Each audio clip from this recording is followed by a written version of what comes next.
Bioraptors Explored. Hi, this is Simon Canish and welcome to another marvellous video. Directed by David Twohy, Pitch Black propelled the career of Vin Diesel and kickstarted a small but interesting franchise centered around Riddicik. However, the stars of the show were the Bioraptors, photosensitive and photophobic creatures that came out of their underground hiding on a distant planet once every 22 years. Clearly one of the most interesting and horrific creatures. They have a pack mentality and coordinate their attacks to take down much larger prey. Incredibly fast and agile, these aliens move quietly in the dark, making them almost impossible to spot until it's too late. With a design similar to Xenomorphs from the Alien franchise, Bioraptors can be a force to be reckoned with. In this video, we will explore everything about these underloved monsters, from their anatomy and cannibalistic behavior to their strengths and weaknesses. Without further ado, let's cut to the chase. But before we go into our explanation, we do have a very small request. If you like our content, then please support us by subscribing to our channel. This is a small click for you, but for us, it means a lot. Thanks, and let's begin.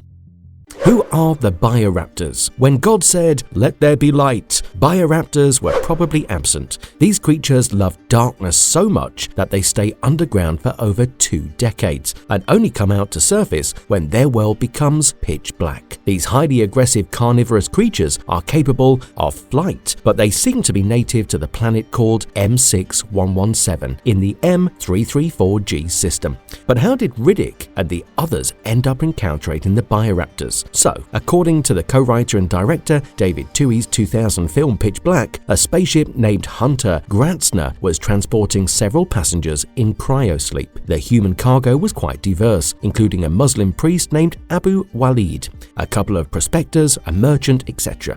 But the most significant of them was a vicious criminal named Richard B. Riddicik and William Johns, the one escorting Riddicik. But the spaceship's hull gets ruptured when a streak of micrometeoroids hit it. The captain dies, after which the docking pilot, Carolyn Fry, and the ship's first officer, Owens, manage to crash land it on a nearby desert planet. It's soon revealed that the planet is part of a trinary star system, which keeps the planet in eternal daylight. Little did they know that a horrific night was awaiting them. It's then revealed that the planet was infested with the Bioraptors, who would be free to hunt once an imminent eclipse left the planet without light. The film implies that the Bioraptors were the cause of the mass extinction of most life forms on the planet M6117. Since M6117 had 3 stars, there was a perpetual daytime of around 22 Earth years. But every 22 years, the planets of this eco-star system would align themselves in such a way that M6117 would have a nighttime of several months. This gave the Bioraptors the opportunity to come out into the open and attack the other organism.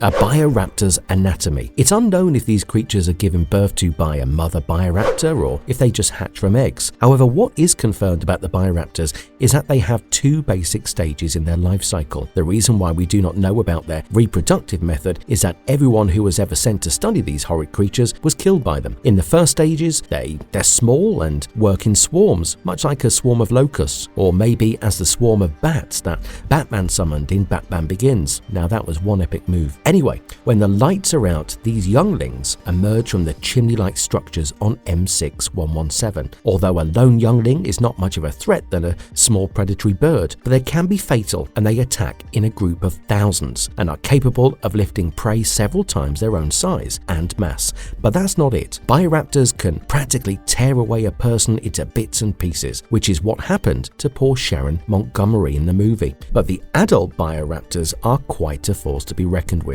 They grow exceptionally large in size compared to their younger version and are the apex predators on M6117. The Bioraptor head resembles a steel spinning top which is extended on the left and right sides and has an upward extension as well, which resembles the shape of a huge knife or guillotine. As far as their mouth is concerned, they have a large maw that's adorned with numerous sharp and long teeth, most of which are incisors, which is quite natural given that Bioraptors are essentially carnivorous predators. However, the head is not really complete because it lacks eyes and there's no visible nose. The lack of nose could be due to the thin air atmosphere on M6117, and maybe these creatures breathe from their skin, just as many amphibians and reptiles do on Earth. Having said that, they do have some organs to detect smell because they can smell blood, especially menstrual blood. If one takes a macro look at the Bioraptor's body, it would be reminiscent of a dragon's body. However, there are several differences between the fire-breathing dragons and Bioraptors. Instead of 6 appendages, the Bioraptors have fire, which include a pair of wings, 2 limbs that end in 4 talons, and a strong whip-like tail that ends in 2 pointy tips. The 4 talons include 1 opposable thumb, while the middle one has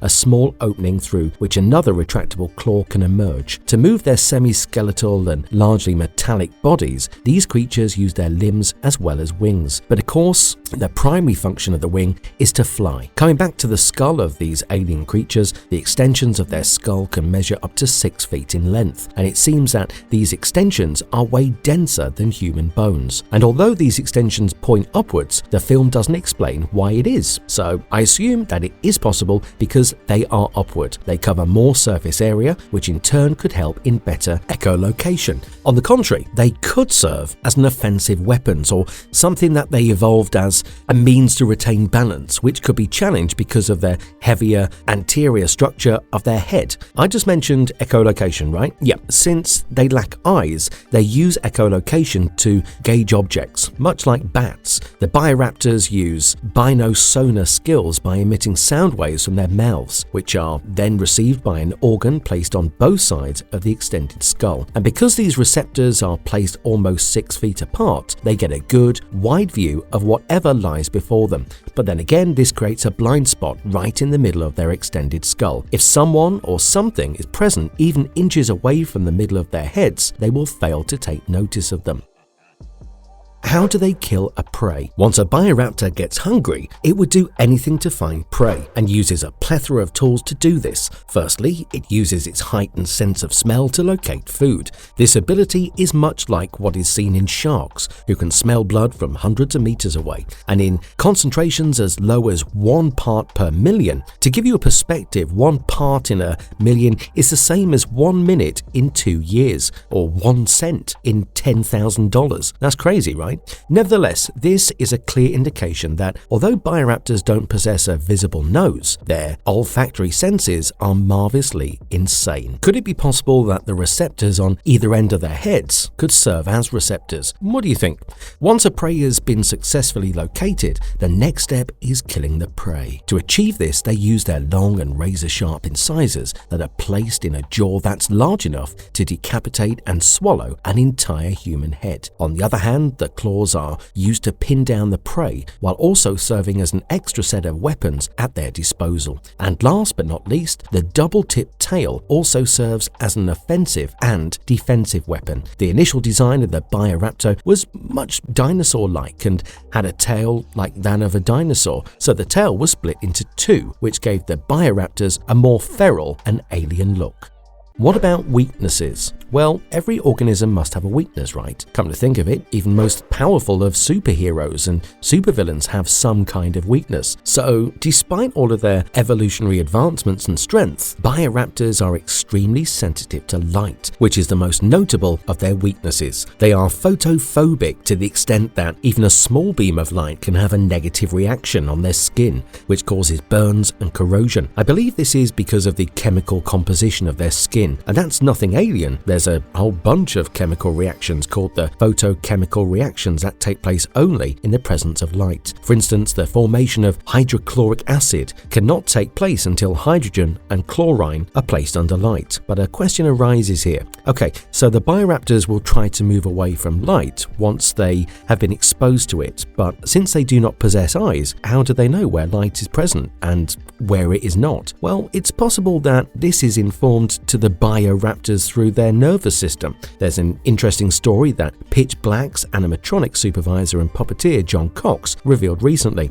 So initially the plan was to have a couple of spherical organs placed on the two ends of the outriggers. The idea was that these balls would serve as a biosonar receptors for the bioraptors, but since these organs were spherical, they resembled eyeballs in more ways than one. And the viewers sort of must have questioned why it was that bioraptors could not see despite having a set of eyes. Now the entire story was hanging on the simple fact that the creatures could not see, so the spherical stuff was eliminated. Other weaknesses that the bioraptors have is their weak interior, underbelly and soft skin. Riddicik managed to kill one of these creatures by simply using his knife to slice through one of them, which split the intestine and the blue-coloured blood.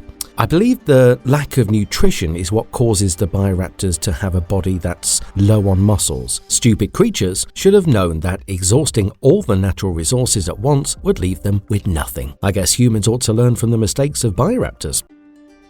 Bioraptors' behavior. Are they cannibal? Although sentient, bioraptors are not quite sentient. They clearly lack the ability to think and act on impulses as a reaction to nearby stimuli. This also means that they do not have any form of sophisticated communication, let alone emotions. That's precisely why they wiped out most of the creatures on their planet without considering the repercussions. But there does grow one species of glowing slugs on the planet, and even these are eaten by the youngling bioraptors. So what do the adults eat during their 22-year hibernation? How do they survive such a long period of time? Well, the only possible explanation is that they feed on other bioraptors. I don't think that cannibalism was their natural way of life, but it eventually developed because of the extreme lack of food. And such behavior is not entirely alien to humans. Survivors of the Uruguayan plane that crashed in the Andes Mountains on October 13, 1972 were stranded in the snow for 72 days and forced them to eat the remains of their dead companions to survive. The 1992 film Alive by Frank Marshall retells the story of this bone-chilling disaster. So that was bioraptors for you. Unfortunately, the practical creatures perished after surviving for a good 2 decades in John Cox's Queensland workshop. It gets really hot in Queensland, and the tin roofs of the workshop radiated enough heat for the foam latex to deteriorate. And if you liked our content, then don't forget to leave a like and subscribe to us if you haven't already. Have a good one and be safe. Thanks everyone.